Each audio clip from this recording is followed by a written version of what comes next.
My dear friends and professionalist, I am Uday Singh, advocate speaking. ನೀವೆಲ್ಲರೂ ಇವತ್ತು ನಾನು ಇನ್ನೊಂದು ವಿಷಯವಂತ ಇಟ್ಕೊಂಡು ನಿಮ್ಮ ಮುಂದೆ ಬಂದಿದ್ದೀನಿ. ಇವತ್ತು ಈ ವಿಡಿಯೋ ಮೂಲಕ ನಾನು ನಿಮಗೆ ಹೇಳಿಕೆ ಹೊರಟಿರ್ತಕ್ಕಂಥ ವಿಷಯ ಅಂತಂದ್ರೆ, ಸಮಂಜಸ ಕಾರಣವಿಲ್ಲದೆ ದಾಂಪತ್ಯ ಸಂಬಂಧವನ್ನ ನಿರಾಕರಣೆ ಮಾಡತಕ್ಕಂಥದ್ದು ಒಂದು ಮಾನಸಿಕ ಕ್ರೌರ್ಯ ಮತ್ತು ವಿಚ್ಛೇದನೆಗೆ ಆಧಾರವಾಗ್ತದೆ ಅಂತ ಹೇಳ್ಬಿಟ್ಟು ಸರ್ವೋಚ್ಚ ನ್ಯಾಯಾಲಯ, ಸುಪ್ರೀಂ ಕೋರ್ಟ್ ಹೇಳಿದೆ. ಸೊ ಇಂಥದ್ದೊಂದು ವಿಷಯದ ಬಗ್ಗೆ ಈ ವಿಡಿಯೋ ಮೂಲಕ ನಾನು ಒಂದಿಷ್ಟು ತಿಳಿಸ್ಲಿಕ್ಕೆ ಪ್ರಯತ್ನ ಮಾಡ್ತಾ ಇದ್ದೀನಿ.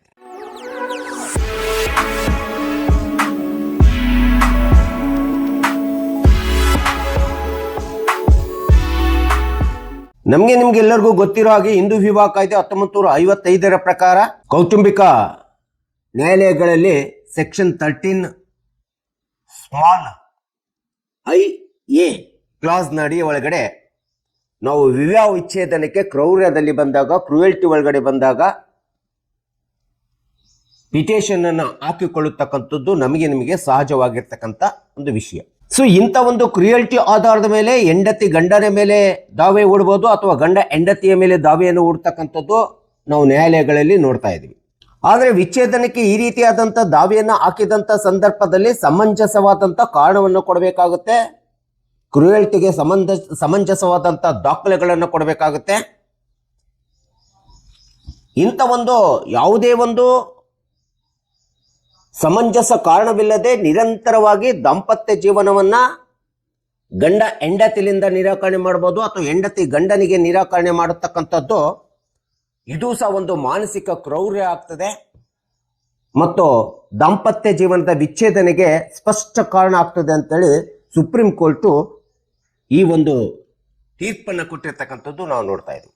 ಸೊ ಇತ್ತೀಚಿನ ದಿನಗಳಲ್ಲಿ ವಿವಾಹ ಎಂಬತಕ್ಕಂಥದ್ದು ಸಹಜವಾಗಿ ಒಂದು ಆಟಿಕೆ ರೂಪದಲ್ಲಿ ತೆಗೆದುಕೊಂಡಿರ್ತಕ್ಕಂಥ ವ್ಯವಸ್ಥೆ ನಿರ್ಮಾಣ ಆಗ್ಬಿಟ್ಟಿದೆ.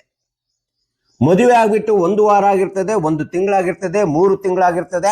ಗಂಡ ಹೆಂಡತಿ ನನಗೆ ಬೇಡ ಅಂತ ಹೇಳ್ಬಿಟ್ಟು, ಅವಳಿಂದ ನನಗೆ ಕಿರಿಕಿರಿ ಆಗ್ತಾ ಇದೆ, ಅವಳು ನನಗೆ ಹಿಂಸೆ ಕೊಡ್ತಾ ಇದ್ದಾಳೆ ಅಂತ ಹೇಳ್ಬಿಟ್ಟು ವಿಚ್ಛೇದನೆಗೆ ದಾವೆ ಹಾಕತಕ್ಕಂಥದ್ದು.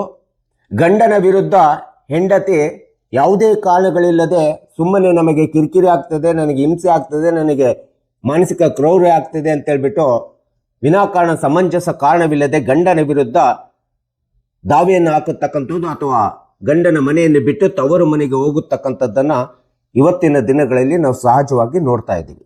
ಸೊ ಇಂಥ ಒಂದು ಕುಟುಂಬದಲ್ಲಿ ಬರ್ತಕ್ಕಂಥ ದಾಂಪತ್ಯ ಜೀವನವನ್ನು ಸ್ಥಾಪಿಸಲು ಒಬ್ರು ಇನ್ನೊಬ್ಬರ ಮೇಲೆ ವಿರುದ್ಧವಾಗಿ ನಿರಾಕರಣೆ ಮಾಡ್ತಕ್ಕಂಥದ್ದು, ಅದು ಹೆಂಡತಿ ಗಂಡನ ವಿರುದ್ಧವಾಗಿ ನಿರಾಕರಣೆ ಮಾಡ್ಬೋದು, ಗಂಡ ಹೆಂಡತಿಯ ವಿರುದ್ಧವಾಗಿ ನಿರಾಕರಣೆ ಮಾಡ್ಬೋದು. ಸೊ ಈ ರೀತಿ ದಾಂಪತ್ಯ ಜೀವನವನ್ನ ಸ್ಥಾಪಿಸ್ಲಿಕ್ಕೆ ಅಥವಾ ನಿರ್ವಹಣೆ ಮಾಡಲಿಕ್ಕೆ ಯಾವುದೇ ಕಾರಣ ಇರೋದಿಲ್ಲ. ಯಾವುದೋ ಒಂದು ಕ್ಷುಲ್ಲಕ ಕಾರಣಗಳನ್ನು ಕೊಡ್ತಾರೆ, ಅಲ್ಲಿ ಕ್ರೌರ್ಯ ಇರೋದಿಲ್ಲ, ಮಾನಸಿಕ ಹಿಂಸೆ ಇರೋದಿಲ್ಲ, ಶಾರೀರಿಕ ಹಿಂಸೆ ಕ್ರೌರ್ಯತೆ ಇರೋದಿಲ್ಲ. ಇದು ಯಾವುದೇ ಇಲ್ಲದೆ ಕ್ಷುಲ್ಲಕವಾದಂತ ಕಾರಣದಿಂದ ದಾಂಪತ್ಯ ಜೀವನವನ್ನು ನಿರಾಕರಣೆ ಮಾಡ್ತಕ್ಕಂಥದ್ದು ಸಹ ಮಾನಸಿಕ ಕ್ರೌರ್ಯ ಆಗ್ತದೆ. ಕೌಟುಂಬದಲ್ಲಿ ದಾಂಪತ್ಯ ಜೀವನದ ಬಿರುಕಾಗ್ಲಿಕ್ಕೆ ಅಥವಾ ವಿಚ್ಛೇದನೆ ಮಾಡಲಿಕ್ಕೆ ಇದು ಒಂದು ಆಧಾರ ಆಗ್ತದೆ ಎಂಬತಕ್ಕಂಥದ್ದು ಸಹ ಸುಪ್ರೀಂ ಕೋರ್ಟ್ ಇವತ್ತು ಹೇಳ್ತಾ ಇದೆ. ಸೊ ಇಂಥ ಒಂದು ತೀರ್ಪನ್ನ ದಿನಾಂಕ 7/6/2026 ಈ ಒಂದು ತೀರ್ಪು ಹೇಳಿರ್ತಕ್ಕಂಥದ್ದು ನಾವು ನೋಡ್ತಾ ಇದ್ದೀವಿ. ಸೊ ಗಂಡ ಹೆಂಡತಿ ಒಳಗಡೆ ಮದುವೆ ಆಗ್ಬಿಟ್ಟು ಸುಮಾರು 3 ತಿಂಗಳು 4 ತಿಂಗಳು ಸಂಸಾರವನ್ನು ಮಾಡಿರ್ತಾರೆ, ದಾಂಪತ್ಯವನ್ನು ನಿರ್ವಹಣೆ ಮಾಡಿರ್ತಾರೆ. ಆದರೂ ಸಹ ಇಂಥ ಒಂದು ದಾಂಪತ್ಯ ಜೀವನ ವೈವಾಹಿಕ ಬಾಂಧವ್ಯ ಏರ್ಪಟ್ಟಿಲ್ಲ ಎಂಬತಕ್ಕಂಥದ್ದನ್ನ ಕಾರಣ ಕೊಟ್ಬಿಟ್ಟು ಹೆಂಡತಿ ಗಂಡನ ಮೇಲೆ ಆರೋಪವನ್ನು ಹೊರಿಸ್ಬಿಟ್ಟು ವಿಚ್ಛೇದನೆಗೆ ದಾವೆ ಹೂಡ್ತಾರೆ ಅಥವಾ ಗಂಡ ಹೆಂಡತಿಯ ಮೇಲೆ ಆರೋಪ ಹೊರಿಸಿ ವಿಚ್ಛೇದನೆಗೆ ದಾವೆ ಹೂಡಿದ್ರು ಸಹ ಪುನಃ ವಿಚ್ಛೇದನೆ ಮಾಡಲಿಕ್ಕೆ ಯಾರು ಮುಂದೆ ಬರದೇ ಇರತಕ್ಕಂಥದ್ದು ಸಹ ಒಬ್ಬರ ಮೇಲೆ ಇನ್ನೊಬ್ಬರು ಮಾನಸಿಕ ಕ್ರೌರ್ಯವನ್ನು ಮಾಡಿದಂತಾಗುತ್ತೆ. ಇದು ಕ್ರೂಯಲ್ಟಿ ಆಗ್ತದೆ. ಮುಂದೆ ಬರದೇ ಇರತಕ್ಕಂಥದ್ದು ಸಹ ವಿಚ್ಛೇದನ ಆಗಲಿಕ್ಕೆ ಒಂದು ಸಂಪೂರ್ಣವಾದಂಥ ಆಧಾರ ಆಗ್ತದೆ ಅಂತೇಳಿ ಕೋರ್ಟ್ ಹೇಳ್ತಾ ಇದೆ.